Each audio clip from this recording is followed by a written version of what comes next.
Olá, seja bem-vindo ao Direito Administrativo Facilitado. Eu sou o professor Marcos e o tema da aula de hoje é a administração direta.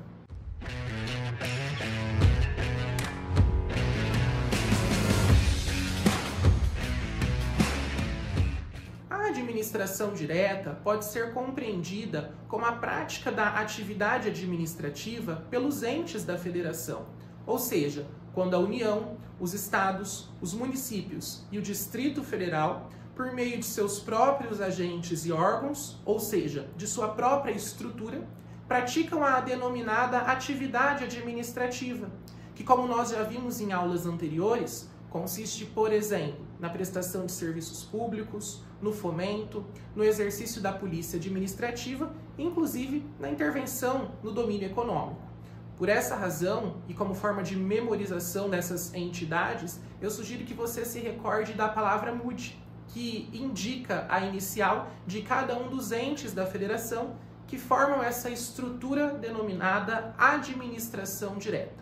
Logo, a administração direta é a prática da atividade administrativa pelos próprios entes da federação, ou seja, quando os municípios, os estados, o Distrito Federal e a União, por meio de sua própria estrutura, praticam essas atividades administrativas, serviços públicos, fomento, intervenção, polícia administrativa. É por isso que nós podemos afirmar que a estrutura da administração direta é composta por pessoas jurídicas de direito público e que ela existe no âmbito federal, no âmbito estadual, municipal e distrital. Tomemos como exemplo a União.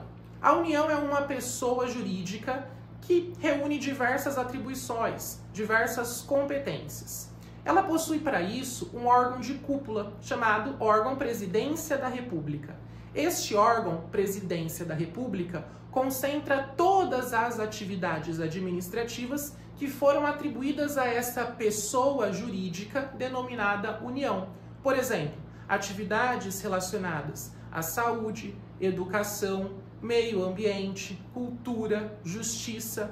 Todas essas atividades se concentram neste órgão denominado Presidência da República. Mas é claro que para desempenhar melhor essas atividades, este órgão precisa pegar essas atribuições e distribuir internamente para que outros órgãos exerçam de forma mais especializada aquela atividade. Por essa razão, o órgão Presidência da República cria novos órgãos, por exemplo, ministérios. E aí ele pega, por exemplo, a atividade da educação e atribui a um ministério chamado Ministério da Educação. Pega a atividade da justiça e atribui a um ministério denominado Ministério da Justiça.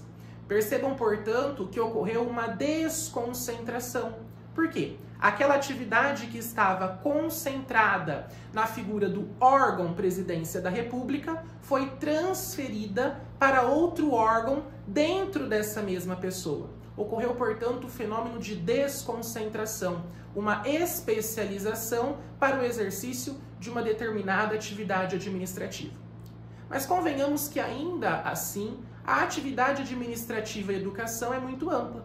Por essa razão, o Ministério da Educação pode criar órgãos para distribuir atribuições relacionadas a esta pasta, a pasta da educação. E aí surgem, por exemplo, as secretarias e os gabinetes.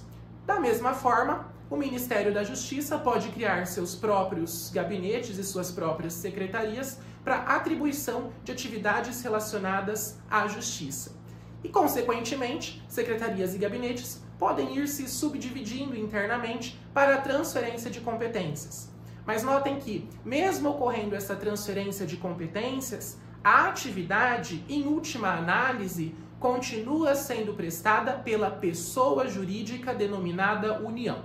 O que ocorreu foi apenas uma desconcentração, ou seja, aquela atividade que inicialmente estava concentrada em um órgão foi transferida para outro órgão, que foi transferindo ela em partes cada vez menores, ou seja, foi se especializando cada vez mais para tentar prestar um serviço público mais eficiente.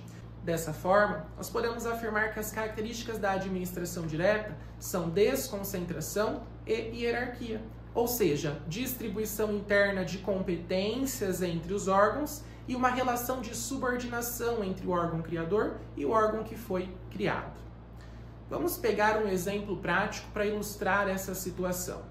Quando você precisa, por exemplo, emitir um passaporte, você procura a Polícia Federal.